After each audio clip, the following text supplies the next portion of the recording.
Hola amigos, bienvenidos a Otras Miradas. Hoy vamos a hablarles de un personaje histórico muy toledano. Estamos hablando de Juan de Padilla y para hablar hoy sobre ello tenemos con nosotros a Fernando Martínez Gil, que acaba de publicar este libro, Juan de Padilla, biografía e historia de un mito español. Le tenemos aquí con nosotros. Fernando, bienvenido, muchas gracias. Buenas noches, gracias a vosotros. Bueno, Fernando, Juan de Padilla, hablábamos antes de que este libro lo llevas escribiendo toda la vida.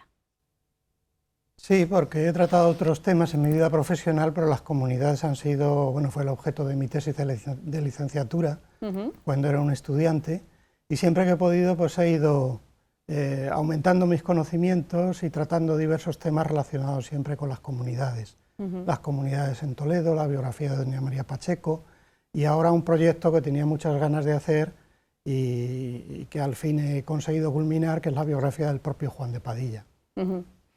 ¿Quién fue Juan de Padilla? Vamos a contextualizar. Bueno, Juan de Padilla es uno de los personajes más célebres, sin dudarlo, de la historia de España. Aparece en todos los manuales, pero se conoce más de lo que han dicho de él, incluso desde la óptica del mito, que desde su condición de personaje histórico.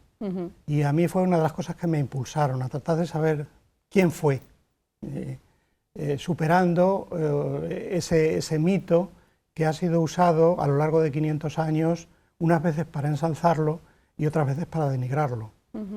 ¿Qué podía hacer? Pues ver lo que los cronistas que trataron las comunidades dijeron de él, hacer un relato de las comunidades desde la perspectiva de su intervención en ellas, de su liderazgo,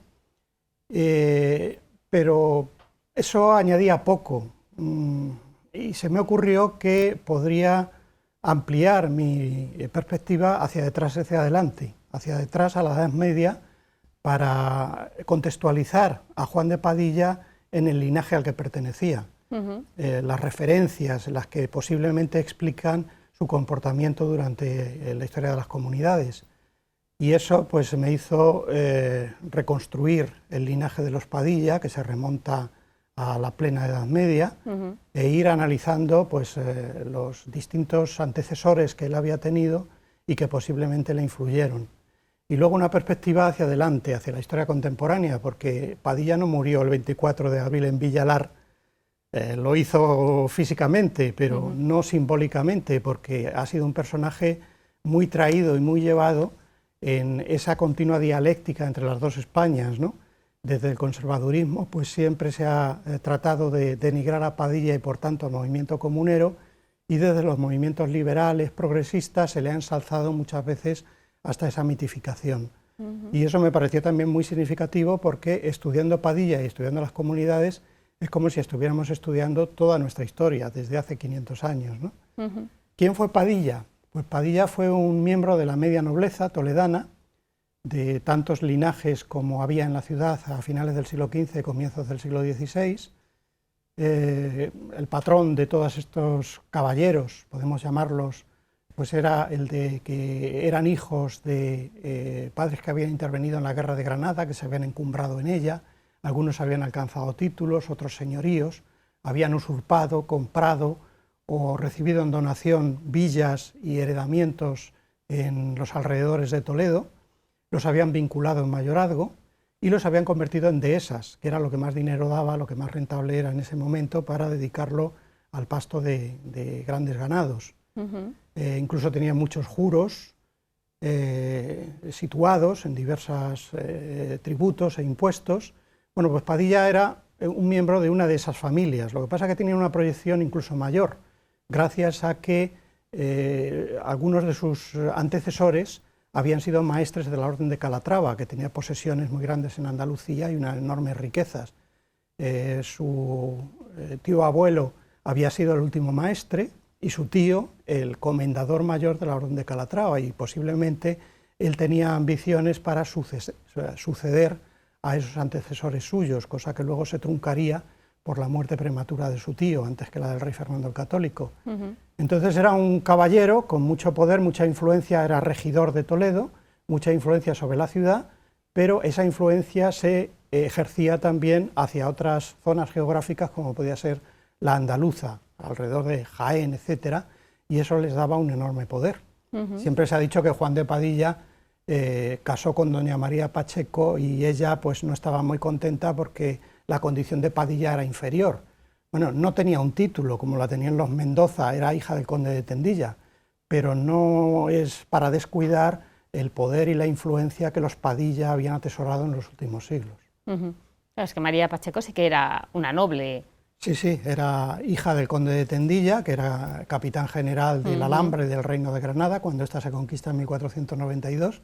Ella se cría en los jardines de la Alhambra, cuya tenencia tenía su padre, y en 1511 se celebran los esponsales con Juan de Padilla, un matrimonio concertado entre el conde de Tendilla y el padre y el tío de Padilla. Aquí el amor en las familias nobles, pues bueno, luego podría surgir, pero no era lo que precipitaba un matrimonio. En 1511 se celebraron los esponsales y se tardaron 4 años, quizá para que creciesen, porque eran muy jóvenes ambos, y las velaciones culminaron el matrimonio en 1515. Y ya, a partir después de vivir en una tenencia de la Orden de Calatrava que le cedió su tío, en 1517 o 18, eso no está muy claro porque hay una laguna ahí que yo no he podido llenar, ya vienen a Toledo, de manera que doña María Pacheco vivió en Toledo 3 o 4 años escasos. Ella era granadina, ahora Juan de Padilla sí, era toledano hasta la médula. Bueno, este matrimonio, bueno, antes de eso, Juan de Padilla, ¿cómo surgió esa chispa aquí en Toledo, por estas calles de la ciudad, este movimiento comunero? Toledo, dicen los cronistas, que fue la inventora de las comunidades. Y además fue el lugar donde más duraron, cuando las otras ciudades ya tiraron la toalla. ¿Cuáles fueron las causas de las comunidades? Las comunidades son un movimiento muy complejo. Se ha tratado de simplificar muchas veces, pero eso es un error, porque además es un movimiento que va cambiando mientras se va desarrollando y solamente duró 1 año. Pero es que quienes lo iniciaron no fueron los que lo terminaron. Lo iniciaron, por ejemplo, los miembros del Cabildo de la Catedral, porque tenían muchas cosas que reivindicar. Por un lado, el nombramiento de un arzobispo extranjero, como era Guillermo de Croix. Por otro, un impuesto que iba a recaer sobre los eclesiásticos, la 10ª. Y en tercer lugar, un proyecto de los consejeros de Carlos V que trataba de desmembrar el arzobispado. Ahí es nada. Y entonces se pusieron en la punta de la lanza, compinchados con los regidores del ayuntamiento, que tenían también los caballeros que reivindicar en este cambio de régimen que supuso la toma del poder por Carlos V, en lo que algunos historiadores no han dudado en considerar un golpe de Estado, porque se hizo fuera de España y cuando todavía era menor de edad. Bueno, pues los caballeros estaban en contra de que se diesen los cargos a los extranjeros y que a ellos se les mantuviese en segunda fila. Que se pretendía hacer un cambio en la percepción de los tributos que ellos habían controlado desde los órganos municipales y iban a escapar a ese control, que estaba saliendo mucho dinero del reino y esa oposición se mezcló con la de los eclesiásticos y fue la que prendió la chispa de las comunidades en la ciudad. Luego las cosas se complicaron con las Cortes de La Coruña, Santiago-La Coruña, en que Carlos V solicitó un nuevo servicio que cayó mal en todos los grupos sociales, y eso produjo que otras ciudades también se levantasen imitando a Toledo. Pero a medida que se iba desarrollando el movimiento, claro, estos caballeros o estos eclesiásticos necesitaron hacer uso de las multitudes urbanas, de los trabajadores, de los miembros del común, y estos sumaron a las reivindicaciones de los nobles las propias, y esas reivindicaciones irían extremando cada vez más el movimiento, cosa que asustó a los que lo habían iniciado. Muchos de ellos se volvieron hacia atrás, incluso traicionaron el movimiento, y hubo muy pocos de los que lo habían iniciado que se mantuvieron hasta el final. Uno de ellos fue Juan de Padilla, que incluso dio su vida por la causa, y otra María Pacheco, que misteriosamente y perteneciendo a la alta nobleza, no solamente no rindió a la ciudad de Toledo, sino que la mantuvo en rebeldía durante todo el verano, probablemente para conseguir una negociación favorable que le diese fuerzas para una negociación posterior, cosa que logró con las llamadas capitulaciones de las islas en octubre de 1521. Las cosas luego se truncaron y el enfrentamiento final tuvo lugar, como sabemos, el 3 de febrero de 1522, el famoso día de San Blas, en el que doña María Pacheco huyó definitivamente para exilarse a Portugal. Estamos hablando pues eso, de siglo XV, siglo XVI, pero todo esto ha perdurado en el tiempo. O sea, estamos hablando, o sea, lo hablabas antes, me lo comentabas, que incluso Castilla-La Mancha es Junta de Comunidades de Castilla-La Mancha, de ahí viene el nombre. Sí, sí. O sea, es algo, una figura muy importante y muy relevante de la historia de España, que ha sentado las bases de muchas revoluciones posteriores y a lo mejor no ha sido tan valorado, ¿no? Yo creo que no, por razones pues políticas, digamos, claramente, ¿no? No es algo nuevo que suceda en nuestros tiempos, sino que viene sucediendo ya desde el propio siglo XVI.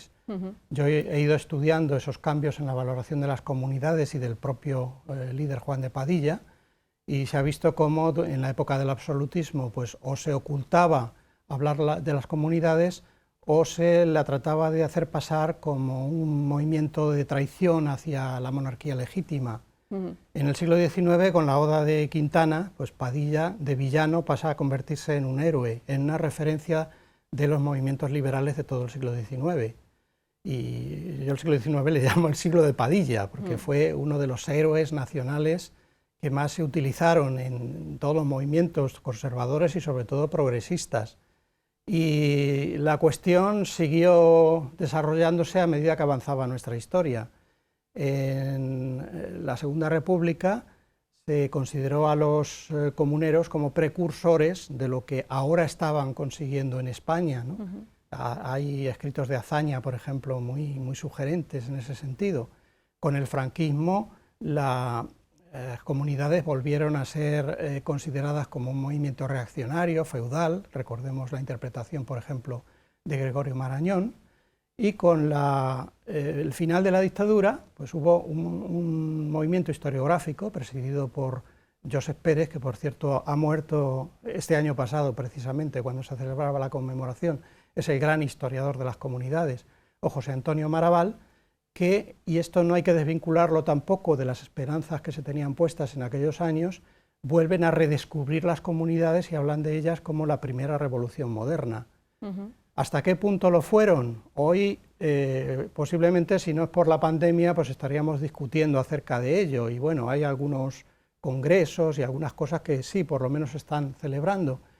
Yo considero que esa visión sigue vigente, porque estudiando lo que los comuneros trataron de hacer, pues a mí me parece una auténtica revolución en las relaciones entre el rey y el reino que había entonces, nada menos que se pretendía hacer al reino autónomo del rey, que pudiese reunirse sin la licencia del rey. Las cortes no se podían reunir si al rey no le convenían.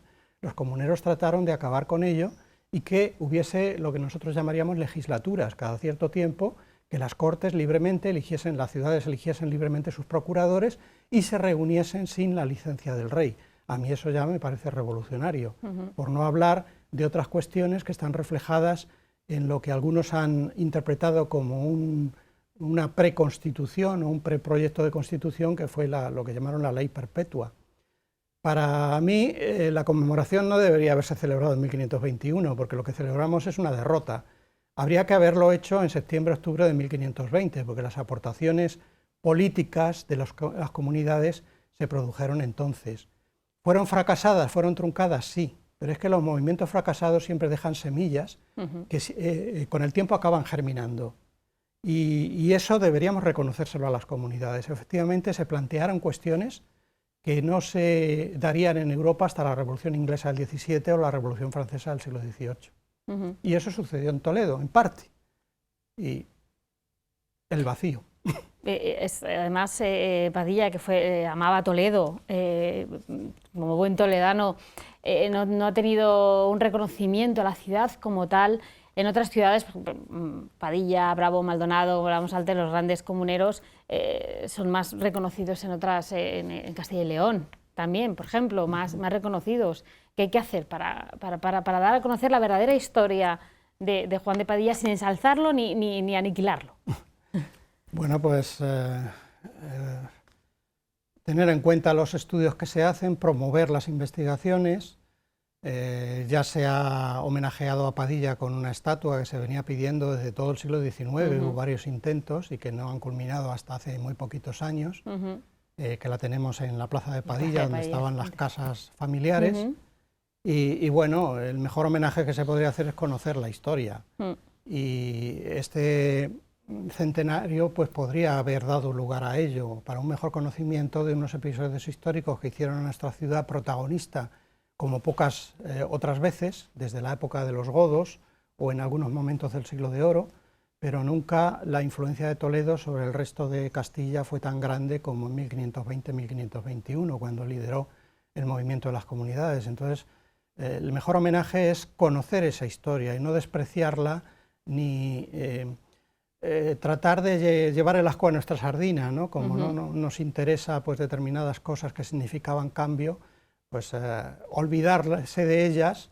o adulterar un poco la interpretación que se hace, como yo he observado que se sigue haciendo, ¿no? En ese vaivén entre el denigrar y ensalzar, pues había que quedarnos en un término medio más desapasionado, pero que, bueno, es que las comunidades están vivas, es lo que a mí me fascinó siempre del tema, ¿no?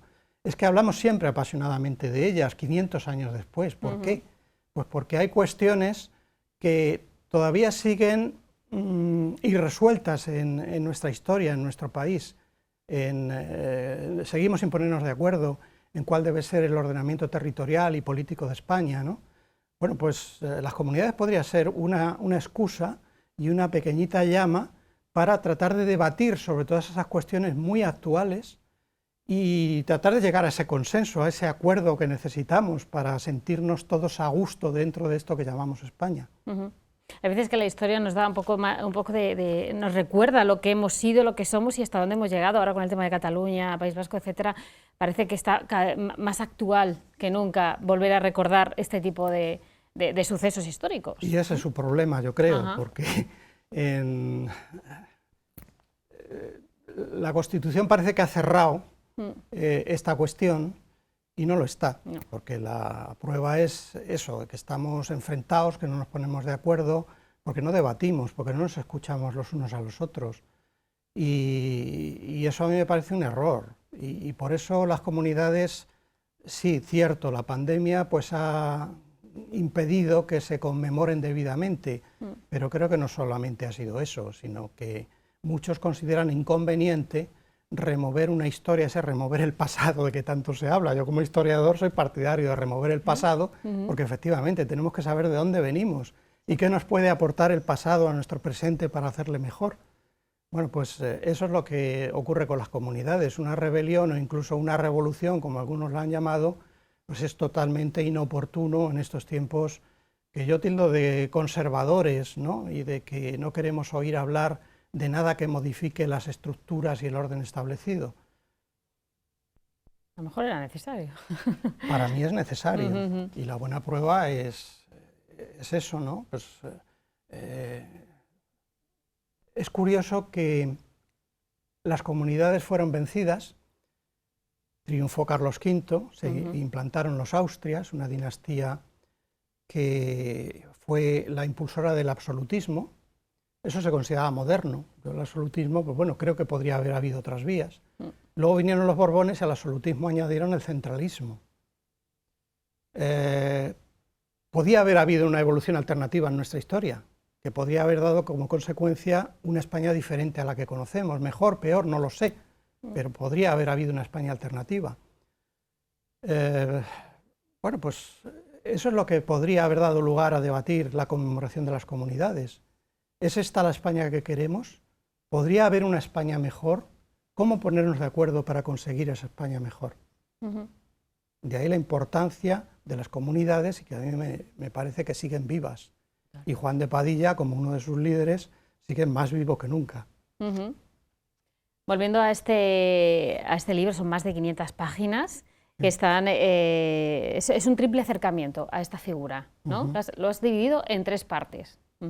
Sí, una es el linaje, que trata de la evolución de la familia Padilla en la Edad Media, que es muy curioso porque encuentra uno que el linaje de los Padilla tenía unas referencias fundamentales, incluso una reina de Castilla, doña María de Padilla, que se dice amante de Pedro el Cruel, pero parece ser que Pedro el Cruel la desposó legítimamente, y prueba de ello es que una nieta casaría con Enrique III, está enterrada en la Capilla de Reyes Nuevos de la Catedral de Toledo.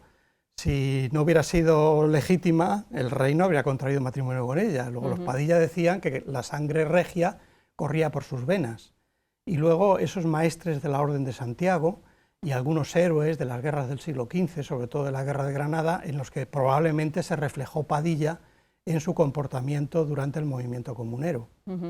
Esa es la primera parte. La segunda es las comunidades, que es el relato desde la perspectiva de Padilla de su protagonismo en ellas hasta su muerte en Villalar. Y el tercer lugar, pues la posteridad, cómo se ha tratado la figura de Padilla desde ese año en que murió en Villalar hasta el siglo XXI, con esos vaivenes a los que antes me refería, unas veces convertido en villano y otras veces en el superhéroe, cuyo nombre incluso está en las paredes del Congreso de los Diputados, desde el siglo XIX. Exacto. También la figura de su mujer, que hemos hablado de ella, que fue la que continuó después de él. El papel de María de Pacheco a lo mejor tampoco se ha tenido muy en cuenta, ahora a lo mejor con esto de ensalzar a las mujeres. Sí, ahora con la historia de género y el feminismo, pues parece que... Lo va recuperando. Que incluso se le da más importancia y creo que el único proyecto que hay desde el ayuntamiento es un monumento a doña María Pacheco, que bien se lo merece, ¿no? Sí. Pero es curioso porque yo cuando, antes de hacer el libro de Toledo, cuando decía que lo estaba haciendo, me decían, nah, lo más importante sería la biografía de doña María Pacheco. Yo les decía, si ya la he hecho, pero como quitando importancia a Juan de Padilla por ser varón y dándosela a doña María Pacheco, lo cual está muy bien porque durante siglos la mujer ha estado apartada del protagonismo histórico y las mujeres han sido el 50% o más del 50% de los hacedores de nuestra historia y es justo recuperar su memoria. Y doña María Pacheco es un personaje emblemático, ¿no? Hay algunos que la culpan, ¿no?, de meterle las ideas en la cabeza a su marido. Claro, pues esa concepción... Mujer mala.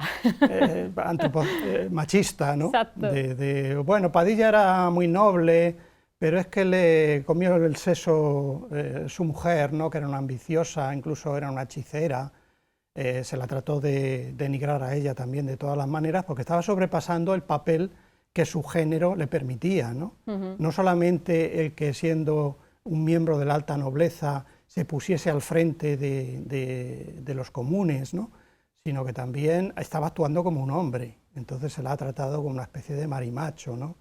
Había un humanista, Pedro Martí de Anglería, que en su época que conoció a la familia, era amigo del padre y del hermano, que hablaba de Padilla como... hablaba de doña María Pacheco como el marido de su marido. Fíjate. Es increíble. Bueno, ¿de dónde te viene a ti esta pasión por Juan de Padilla? Dices que llevas este libro pues, escribiéndolo toda la vida.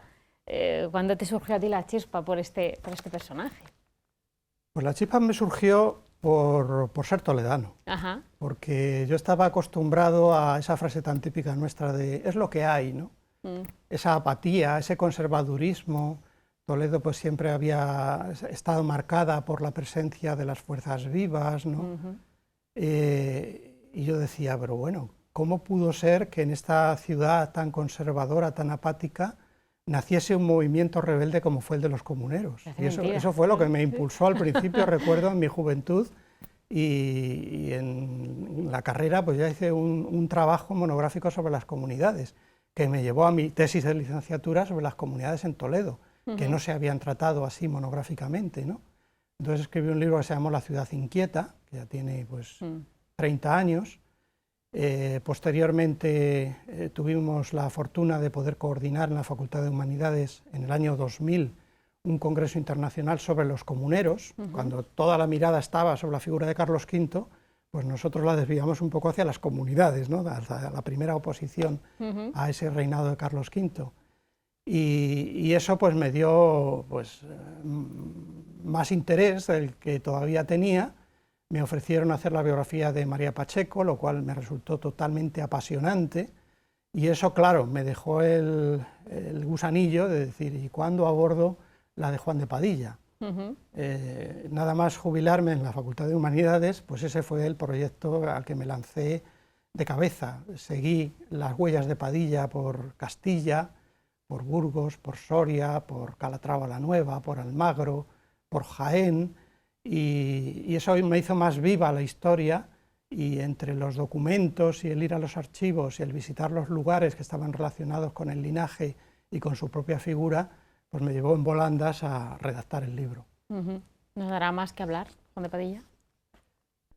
Así terminó el libro, sí. Porque hay unas famosas cartas que supuestamente escribió pocas horas antes de ser ajusticiado, una en la ciudad de Toledo y otra a su mujer, doña María Pacheco, en el que mencionaba una frase que yo he utilizado al principio del libro y al final, con ella empiezo y con ella termino, que otras lenguas habrá que mi muerte contarán. Yo estoy seguro de que seguiremos contando la muerte y la vida de Padilla durante mucho tiempo todavía. Bueno, pues lo vamos a dejar aquí. Esperamos que próximamente nos vuelvas a acompañar, porque seguro que contigo podemos volver a hablar de Juan de Padilla y de la historia de los comuneros largo y tendido, porque yo creo que hay mucho que hablar y hay mucho por conocer todavía. Yo creo que sí. Hay mucho por investigar, pero también mucho por conocer. Los toledanos, yo creo que merece la pena que nos enteremos un poco de qué supusieron esas comunidades, porque nos sacan de nuestro localismo. Toledo no fue algo solamente encerrado en sus murallas, sino que tuvo una influencia decisiva en este, que es uno de los acontecimientos más importantes de la historia moderna de España. Fernando, muchísimas gracias por habernos acompañado Un placer. Esta noche. Bueno, amigos, y hasta aquí nuestro programa de hoy. Les esperamos la próxima semana.